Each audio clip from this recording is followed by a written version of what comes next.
اس سال یعنی 2020 میں ہندوستان جو ہے وہ 2700 سے زیادہ جو ہے سیز فائر وائلیشنز کر چکا ہے، اور اس میں ہمارے کوئی 30 سے زیادہ لوگ شہید ہوئے ہیں، سینکڑوں زخمی ہیں، ان میں سے بہت سے لوگ جو ہے اپاہج ہو چکے ہیں ساری زندگی کے لیے، اور ہمارا سارے کا سارا کرٹیکل انفراسٹرکچر انہیں تباہ کر دیا ہے۔ یعنی جو ہندوستان کی جارحیت ہے یا اس کا جنگی جنون ہے وہ مقبوضہ کشمیر تک محدود نہیں ہے، بلکہ اس نے آزاد کشمیر کو نشانہ بنایا ہے، اور وہاں جو جس جگہ کا میں ذکر کر رہا ہوں، لائن آف کنٹرول کے پاس کوئی 6000 نفوس رہتے ہیں یا 80,000 کنبے رہتے ہیں، تو آئے دن ان کے اوپر یہ قیامت گرتی ہے، اور اس وجہ سے جو ہے یہ قیامت ٹوٹتی ہے۔ تو اس وجہ سے یہ ہے کہ وہ لوگ بھی جو ہے ہمیشہ جو ہے پریشان رہتے ہیں، کیونکہ زندگیاں گنواتے ہیں، فصلیں تباہ ہوتی ہیں۔ تیسرا جو اثر ہے، یعنی میں یہ اس بات کو تھوڑا سا آگے بڑھانا چاہتا ہوں کہ جو ہندوستان نے یہ اعلان کیا ہے، ان کے جو نیشنل سیکیورٹی ایڈوائزر ہیں یا جو ان کی انتہا پسند حکومت ہے یا راشٹریہ سوئم سیوک سنگھ ہے، انہوں نے یہ کہا ہے کہ انہوں نے پاکستان کے اوپر بھی نشانہ باندھا ہوا ہے۔ انہوں نے خود کہا ہے کہ وہ بلوچستان میں، خیبر پختونخوا میں، اس کے بعد کراچی میں، پاکستان کے دوسرے جگہوں میں، آزاد کشمیر میں، گلگت بلتستان میں وہ ہائبرڈ وارفیئر جو ہے اس کا انہوں نے آغاز کیا ہوا ہے، اور ایک اعلانیہ جنگ ہے، غیر اعلانیہ جنگ ہے، اور پاکستان کے خلاف جو ہے ایک غیر اعلانیہ جنگ ہے۔ آپ نے دیکھا ہوگا کہ پچھلے دنوں ہمارے جو افواج پاکستان نے اور وزیر خارجہ پاکستان نے جو ہے وہ اعداد و شمار اور وہ شواہد لوگوں کو بتائے تھے، جس میں دہشت گردی کے واقعات، سبورشن کے واقعات جو ہے پاکستان کے خلاف ہو رہے ہیں۔ ہندوستان اس کی نہ صرف جو ہے اسپانسرشپ کر رہا ہے بلکہ انہیں عملی جامہ پہنا رہا ہے۔ مسعود خان صاحب اس طرف ذرا آتے ہیں، یہ بائفرکیٹ اس کو کریں گے جو میں نے آپ سے سوال کیا تھا کہ وہاں پہ جس طریقے سے ظلم اور بربریت ہو رہی ہے، ظاہر ہے ہم نے اس کے خلاف آواز بھی بلند کی۔ میں نے یہ سوال پہلے بھی کیا تھا کہ وہ تو پاکستان کی طرف دیکھ رہے ہیں، وہ تو آپ کی طرف دیکھ رہے ہیں۔ جی، پاکستان کئی محاذوں پہ ڈٹا ہوا ہے، سیاسی محاذ پہ، سفارتی محاذ پہ، اور اقوام عالم سے جو ہے رابطہ کر رہا ہے۔ میں سمجھتا ہوں کہ 5 اگست 2020 کے بعد اقوام عالم نے کشمیر کی صورتحال کے اوپر خصوصی توجہ دی، اور اس میں پاکستان کا بھی ایک اہم کردار ہے، یا اہل آزاد کشمیر کا بھی ہے۔ ہم لوگ بھی جاتے رہے ہیں۔ دنیا بھر کی پارلیمنٹس، جو بڑی پارلیمنٹس مانی جاتی ہیں، مثلا جو یورپین پارلیمنٹ ہے یا برطانوی پارلیمنٹ ہے، فرانس کی پارلیمنٹ ہے، یو ایس کانگریس ہے، اس میں ہاؤس آف ریپریزنٹیٹیوز نے اور سینٹ نے جو ہے اس قسم کی سماعتیں کی ہیں، ہیئرنگز کی ہیں۔ ایسا پہلے نہیں ہوتا تھا۔ اسی طریقے سے دنیا کے ذرائع ابلاغ نے آپ کا ساتھ دیا ہے، ہندوستان کا چہرہ بے نقاب کرنے کی کوشش کی ہے، اور پھر یہ ہے کہ بڑے بڑے رہنماؤں نے ہندوستان کو نشانہ تنقید بنایا ہے، جن کی آواز معتبر ہے۔ لیکن اس میں 2 چیزیں میں آپ کو بتانا چاہتا ہوں، 2 چیزوں میں ہم کامیاب نہیں ہوئے۔ ہم جو ہے جو بڑی طاقتیں ہیں جو فیصلہ کرتی ہیں، وہ سلامتی کونسل میں بیٹھی ہوئی ہیں یا سلامتی کونسل سے باہر ہیں، یا مطلب جن کے پاس جو ہے وہ ویٹو ہے یا جن کے پاس ویٹو نہیں ہے، یہ مصلحت کی وجہ سے اور ہندوستان سے تجارتی اور معاشی تعلقات کی وجہ سے خاموش ہیں، اور جب تک وہ لب کشائی نہیں کریں گی، جب تک وہ فیصلہ سازی نہیں کریں گی، تب تک جو ہے کوئی اثر نہیں ہوتا۔ دوسری جو میں سمجھتا ہوں کہ ہمارے اپنے جو اس میں ایک قسم کی کمی ہے، جس کا میں نے بارہا اظہار کیا ہے، کہ ہم سفارتی سطح پہ تو متحرک ہیں، سیاسی سطح پہ متحرک نہیں ہیں۔ عام طور پہ لوگ سیاسی اور سفارتی حمایت کو ایک ہی سانس میں کہہ دیتے ہیں۔ سیاسی کا مطلب یہ ہے کہ ہماری سیاسی جماعتیں جو ہیں ایک پلیٹ فارم پہ اکٹھی ہوں، اس کے بعد ایک لائحہ عمل اختیار کریں۔ یہ پارلیمنٹ کے اندر ہو سکتا ہے، پارلیمنٹ کے باہر ہو سکتا ہے، اور جب یہاں جو ہے بڑے بڑے سیاسی اجتماعات جو ہیں پاکستان کے اندر اور آزاد کشمیر کے اندر کشمیر کی آواز بلند کریں ایک ہی پلیٹ فارم سے، اور سڑکوں میں آئیں اور چوراہوں پہ آئیں، تو اس وقت دنیا کو یہ احساس ہوگا کہ پاکستان جو ہے، پورے پاکستان کی نہ صرف حکومت سفارتی سطح پہ بلکہ عوامی سطح پہ لوگ جو ہے وہ کشمیر کے ساتھ کھڑے ہوں گے۔ مجھے تھوڑا سا اس میں اضافہ کرنا ہے، وہ میں یہ کہنا چاہتا ہوں کہ ان لوگوں کے اوپر یہ بھی ذمہ داری بنتی ہے، جو ہمارے پارلیمنٹیرینز ہیں اور اس کے بعد جو سیاسی جماعتیں ان کی رہنما، کہ جو باہر کے ممالک میں جو سیاسی جماعتیں ہیں ان کے ساتھ رابطے کریں، عوامی سطح پہ ان کی قیادت سے کریں، عوامی سطح پہ کریں۔ پھر جو انٹر پارلیمنٹری یونین ہے اس میں، یا دوسرے جو پارلیمنٹری فورمز ہیں اس میں یہ جائیں اور اپنا مقدمہ پیش کریں، کشمیر کا مقدمہ پیش کریں، کیونکہ کشمیر تیزی سے جل رہا ہے اور خس و خاشاک میں تبدیل ہو جائے گا اگر ہم ہم نے وقت ضائع کر دیا.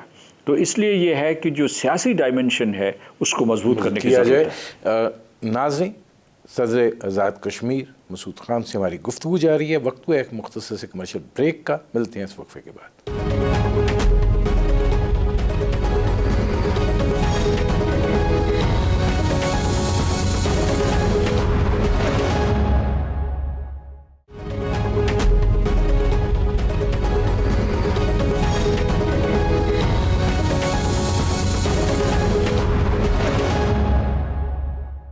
Welcome back. اچھا مسعود خان صاحب، یہ فرمائیے گا کہ بریک پر جانے سے پہلے جو بات ہو رہی تھی، گزارش یہ ہے کہ جب ہم بات کرتے ہیں بڑے ممالک کی، تو اب تو ڈونلڈ ٹرمپ جو ہیں وہ ہار چکے اور ظاہر ہے کچھ دنوں کے بظاہر مہمان دکھائی دے رہے ہیں. انہوں نے یہ بات کہی تھی کہ وہ کشمیر پر ثالثی کرنے کے لیے تیار ہیں، اور بھارت نے جو کشمیر تھا وہ ہڑپ کرنے کی طرف قدم بڑھا دیا تھا. آپ سمجھتے ہیں کہ جو بائیڈن کے آنے سے یہ جو آپ بڑے ممالک کی بات کر رہے ہیں اس میں کوئی پالیسی میں فرق آئے گا؟ کیونکہ یہ تو ہو رہا ہے کہ بین الاقوامی میڈیا جو ہے وہ بھارت کی صورتحال کو اجاگر کر رہا ہے، ان کا جو فاشسٹ چہرہ ہے اس کے بارے میں سامنے آ رہا ہے. مقبوضہ کشمیر میں انسانی حقوق کی جو پامالی ہو رہی ہے اس کے اوپر لکھا ضرور جا رہا ہے، گو کہ آواز اس طریقے سے بلند نہیں ہو رہی. تو آپ سمجھتے ہیں یہ کوئی آئے گی چینج؟ صدر ٹرمپ نے جب ثالثی کا اعلان کیا تھا تو ہم سمجھ رہے تھے کہ وہ مخلصانہ کوشش ہے، وہ سنجیدہ کوشش ہے، کیونکہ عام طور پہ جو حاضر سروس صدور ہوتے ہیں یا وزرائے اعظم ہوتے ہیں وہ اس قسم کا رول نہیں ادا کرتے. عام طور پہ ریٹائرڈ جو ہیں یا جو سابق کوئی وزیر اعظم یا صدر ہوتا ہے اس کو یہ ذمہ داری دی جاتی ہے. لیکن اس سے تو یہ تاثر ہوا کہ پورا امریکہ، ان کا اسٹیٹ ڈپارٹمنٹ اور ان کا جو نیشنل سیکیورٹی کونسل ہے NSC، یہ اس میں انوالوڈ ہوں گے اور صدر کی مدد کریں گے. اور ان کو ہندوستان نے اندیا دیا ہوا ہے کہ جناب آپ جائیے اور ہم آپ کا ہاتھ بٹائیں گے. بلکہ صدر ٹرمپ نے اس پریس کانفرنس میں یہ بھی کہا تھا کہ نریندر مودی نے انہیں کہا ہے کہ کشمیر کے اوپر آپ ثالثی کریں. بعد میں پتہ یہ چلا کہ مودی نے تو ایسا کچھ نہیں کہا تھا، بلکہ جو ہی اس نے یہ الفاظ کہے واشنگٹن DC میں، ادھر جو ہے ان کے دفتر خارجہ نے، ہندوستان کے دفتر خارجہ نے اس کی تردید کر دی. اور کچھ ہی عرصے کے بعد، جیسے کہ آپ نے فرمایا، کچھ ہی دنوں کے بعد جو ہے انہوں نے ہندوستان کے اوپر، ہندوستانی افواج نے ایک مرتبہ مقبوضہ کشمیر میں پر پھر قبضہ کر لیا اور وہاں جو ہے اس وقت کشمیر محاصرے پہ ہے. ثالثی کو ہمیں بہت احتیاط کے ساتھ قبول کرنا ہوگا. پہلے میں اصول بتا دوں. میں سمجھتا ہوں کہ جو پاکستان کی حکومت ہے یا پاکستان کے عوام ہیں، ریاست پاکستان کہہ لیجئے، اور جموں اور کشمیر کے لوگ ہیں، وہ آزاد حصے میں ہوں یا مقبوضہ علاقے میں ہوں، وہ سفارت کاری کے اوپر اور ثالثی کے اوپر یقین رکھتے ہیں اور اس کی حمایت کرنے کے لیے تیار ہیں. لیکن جو ثالث ہیں وہ غیر جانبدار ہونے چاہیے. فرض کیجئے کہ کوئی ایسا ثالث ہو جس کا جھکاؤ ہندوستان کی طرف ہو.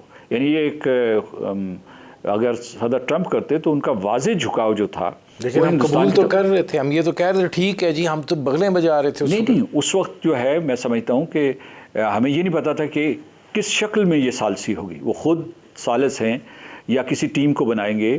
تو اس وقت جو ہم نے شرائط عائد کی تھی، خاص طور سے میں نے جن کا اعلان کیا تھا، میں ان کا اعادہ کرنا چاہتا ہوں کہ اصولاً ثالثی سے کوئی اختلاف نہیں ہے، لیکن ثالثی ہو تو اس کی بنیاد جو ہے، نقطہ آغاز اقوام متحدہ کی قراردادیں ہونی چاہیے، اور اس میں سیکرٹری جنرل سے معاونت کرنی چاہیے، secretary general of the United nations. یہ نہیں ہے کہ خلا میں ثالثی شروع ہو جائے، ایک نئے سرے سے ثالثی شروع ہو جائے.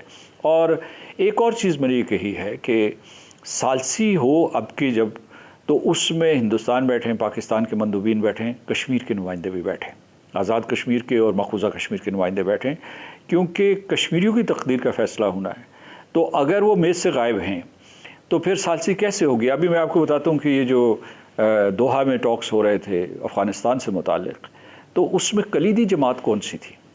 ویسے تو مطلب افغانستان کی حکومت بھی تھی، امریکہ کے تھے، اور جو ہے سہولت کار بھی موجود تھے، لیکن کلیدی لوگ جو تھے وہ طالبان تھے، اور سارے مذاکرات ان سے ہو رہے تھے، لیدے ان سے ہو رہی تھی. اس کے بعد جو ہے ان کے ساتھ جو معاملہ ان کے ساتھ ہو رہا تھا. تو میں کہنا یہ چاہتا ہوں کہ ثالثی ایک بہت سنجیدہ عمل ہے. بہت سے ایسے مغربی ممالک میں موجود ہیں، نارڈک کنٹریز میں ایسے وزرائے اعظم موجود ہیں، برطانیہ میں، یورپ میں ہو سکتے ہیں، امریکہ میں ہو سکتے ہیں، مطلب جمی کارٹر جیسی شخصیت جن کے اوپر اعتبار کیا جا سکتا تھا، اگرچہ وہ بہت معمر ہیں اور ان سے بارے میں، لیکن میں مثال دینا چاہ رہا ہوں۔ اچھا، اب اس میں ایک اور چیز ہے، میں ذرا وہ پوچھوں پھر آگے بڑھتے ہیں۔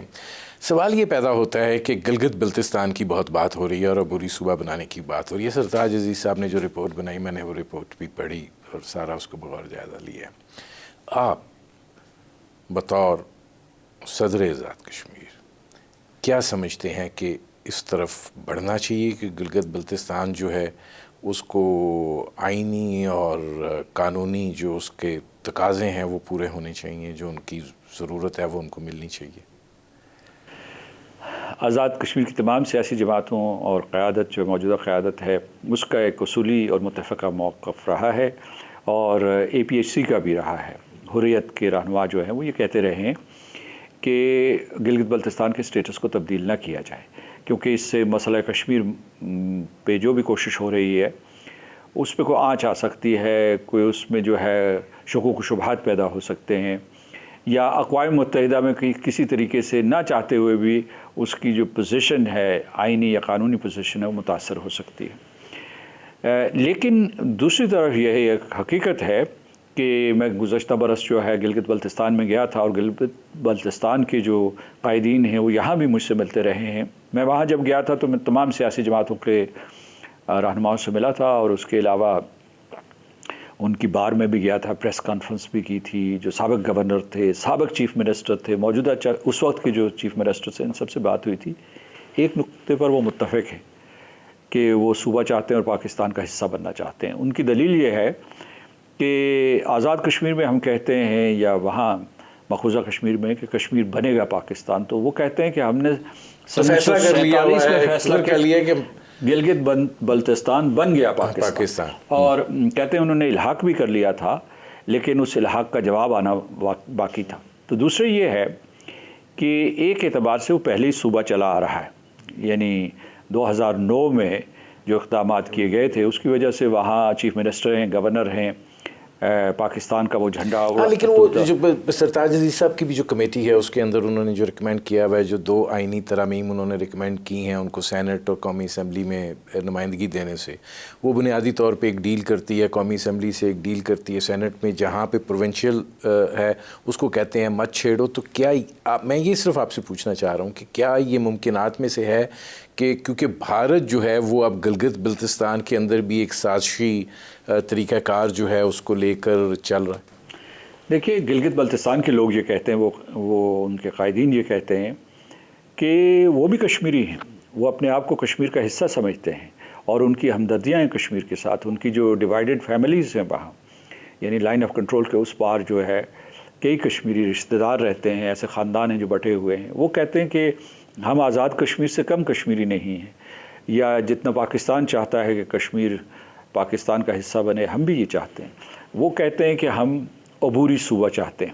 اچھا، ہم نے انہیں یقین یہ دلایا ہے کہ جناب ہم آپ کے حقوق، جو شہری حقوق ہیں، جو معاشی حقوق ہیں، وہ 100% آپ کو ملنے چاہیے۔ وہ حقوق جو آزاد کشمیر کے لوگوں کو ملے ہوئے ہیں، وہ حقوق جو پاکستان کے شہریوں کو ملے ہوئے ہیں، کیونکہ یہ آپ کے بنیادی انسانی حقوق ہیں، ان کے اوپر کوئی جو ہے بحث نہیں ہو سکتی۔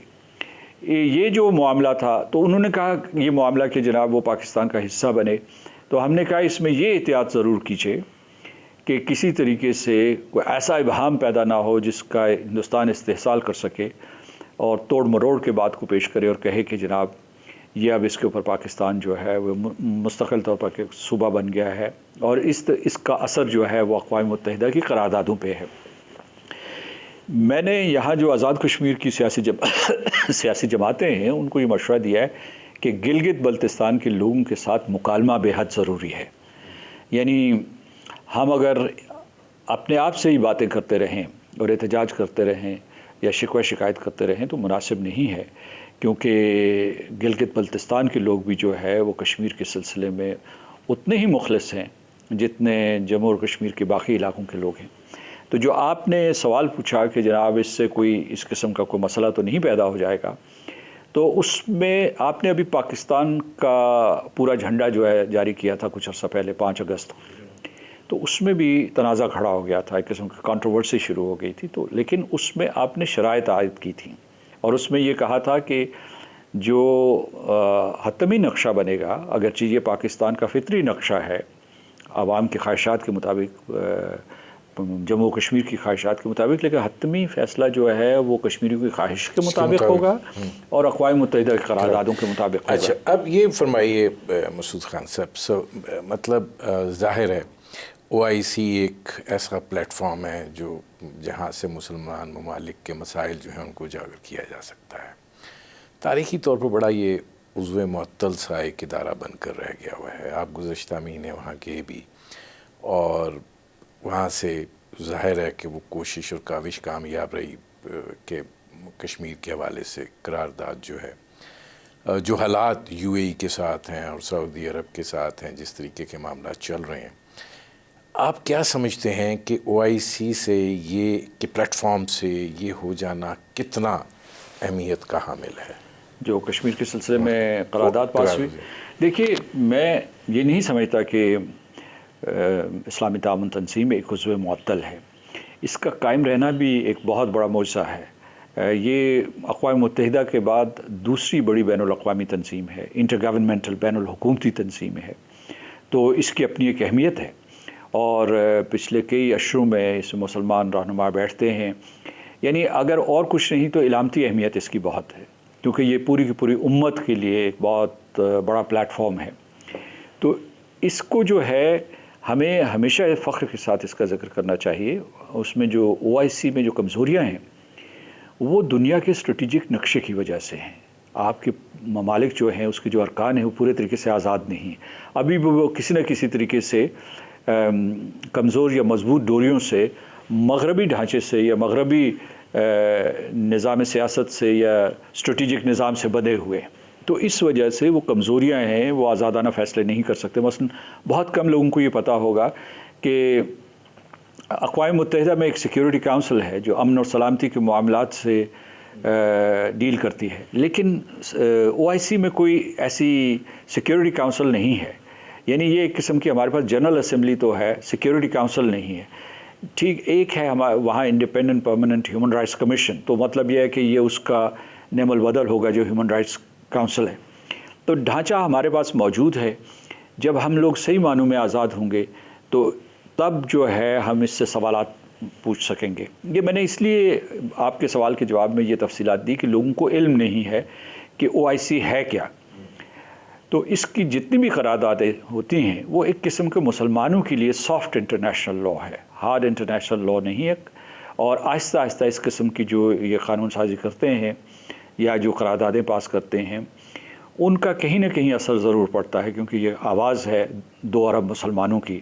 تو اسے جو ہے بالکل پس پشت نہیں ڈالا جا سکتا. اب رہا کشمیر کے سلسلے میں معاملہ، میں بریک لے لوں، واپس آتے ہیں. ناظرین، صدر آزاد کشمیر مسعود خان سے ہماری گفتگو جاری ہے. وقت ہوا ایک مختصر سے کمرشل بریک کا. ملتے ہیں اس وقفے کے بعد.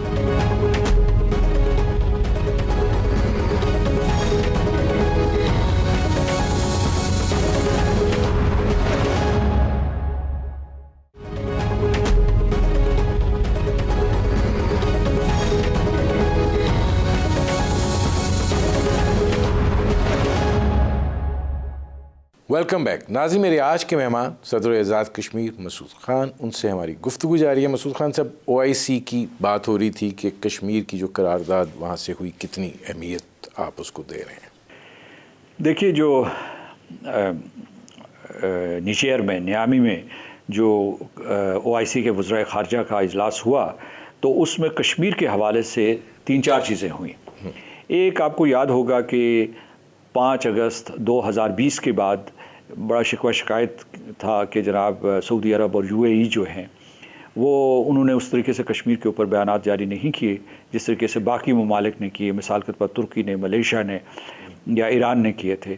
تو اس کانفرنس میں پہلی مرتبہ جو سعودی وزیر خارجہ فیصل بن فرحان تھے، انہوں نے اپنے بیان میں جو ان کی سٹیٹمنٹ تھی اس میں کشمیر کا بالخصوص ذکر کیا، بالتفصیل ذکر کیا. اور وہ بول رہے تھے سمٹ چیئر کی حیثیت سے. یعنی یہ ان کے صرف سعودی عرب کی جو سٹیٹمنٹ نہیں تھی، کیونکہ اس وقت جو ایک ہوتی ہے سربراہی کانفرنس جو ہوتی ہے، تو اس کے وہ چیئرمین ہیں سعودی عرب. تو اس وجہ سے یہ جو heads of state and government کے لیول پہ ہوتی ہے، تو انہوں نے بڑی توانا بیان دیا، تو اس وجہ سے لوگوں کا حوصلہ بڑھا. یقیناً وہاں جو ہے دوسرے ممالک جو ہیں، نیجر ہے، ترکی ہے، ان لوگوں نے بھی بیانات دیے، OIC کے سیکرٹری جنرل نے بیانات دیے. دوسرا یہ ہے کہ یہاں ہندوستان نے ایک سازش کے ذریعے جب یہ اجلاس شروع ہوا نیامی میں، اس سے ایک دن پہلے یہ کہہ دیا کہ مسئلہ کشمیر OIC کے ایجنڈے پر شامل نہیں ہے. حالانکہ ایجنڈا ویسا ہی تھا جیسے گزشتہ برسوں میں رہا ہے، اور کشمیر اس کے مستقل ایجنڈے پہ ہے. OIC کے کوئی ایسی تبدیلی نہیں ہوئی تھی. یہاں پاکستان میں بھی جو لوگ ہیں انہوں نے طرح طرح کی قیاس آرائی شروع کر دی، بلکہ پاکستان کو اور آزاد کشمیر کو نشانہ تنقید بنایا. لیکن پھر یہ ہوا کہ وہاں ایک بہت ہی جامع، مضبوط اور موجودہ صورتحال کا عکاس ایک ریزولوشن پاس ہوا. تو اس طریقے سے پاکستان میں جو حوصلے بندھے. اس کے علاوہ اقوام متحدہ واحد تنظیم ہے، جو اسلامی تعاون تنظیم ہے، یہ واحد تنظیم ہے، بین الاقوامی تنظیم ہے، جس کا ایک خصوصی ایلچی ہے کشمیر کے لیے، یوسف الدوبے. وہ یہاں آئے تھے اس سال کے شروع میں. وہ آئے تھے مظفر آباد اور اسلام آباد، اور یہاں انہوں نے ملاقاتیں کی ہیں. ہندوستان نے انہیں وہاں جانے کی اجازت نہیں دی، سری نگر یا دلی، لیکن وہ یہاں مشاہدہ کر کے گئے، مکالمہ کر کے گئے کہ جی کشمیر میں کیا صورتحال ہے. وہ رپورٹ جو ہے وہاں سرکولیٹ ہوئی. اور ایک لاسٹ میں چیز بتا دیتا ہوں کہ جو اعلامیہ تھا، جو وزرائے خارجہ کی کانفرنس کا اعلامیہ تھا، اس میں بالخصوص کشمیر کا ذکر کیا گیا، اور جو OIC کی اصولی پوزیشن ہے کشمیر کے سلسلے میں، حق خود ارادیت کے سلسلے میں، اس کا باقاعدہ اعادہ کیا گیا. تو یہ ایک اچھی خاصی کامیابی تھی. لیکن لوگ یہ کہتے ہیں کہ قراردادوں سے تو کچھ نہیں ہوتا، کہ جو قراردادیں کئی پاس ہوتے رہتے. تو میں ان کو یہ کہتا ہوں کہ 1990 سے لے کر آج تک ایک بین الاقوامی تنظیم جو آپ کے ساتھ کھڑی ہے، وہ آرگنائزیشن آف اسلامک کوآپریشن میں اتار چڑھاؤ ہے، کوئی اندرونی اختلافات بھی ہو سکتے ہیں، لیکن اس نے کشمیر کے سلسلے میں اپنے موقف میں کوئی لچک پیدا نہیں کی. اب اس میں مسعود خان صاحب ذرا کور اس طرف آ جاتے ہیں کہ ظاہر ہے ایفرٹس اپنی جگہ پہ ہیں. OIC کی قرارداد بھی منظور ہوگی، ٹھیک ہے، قراردادوں کی اپنی اہمیت حیثیت ہوتی ہے، لیکن دیکھنے کی بات یہ ہوتی ہے کہ پاکستان جو ہے وہ اس وقت ایک بڑا چیلنج اس کو درپیش ہے. بھارت جو ہے وہ ایک جارحانہ عزائم کے ساتھ پاکستان کے اوپر حملہ آور ہیں، اندرونی طور پر عدم استحکام پیدا کرنے کے حوالے سے، اور اس کی بنیادی وجہ جو ہے وہ کشمیر ہی ہے. کشمیر کے عوام جو ہیں وہ ایک اذیت کی زندگی جو ہے وہ گزار رہے ہیں، اور جو لائن آف کنٹرول پہ کشمیری ہیں اس پر، وہ جو ہے ان کی زندگی بھی جہنم بنی ہوئی ہے.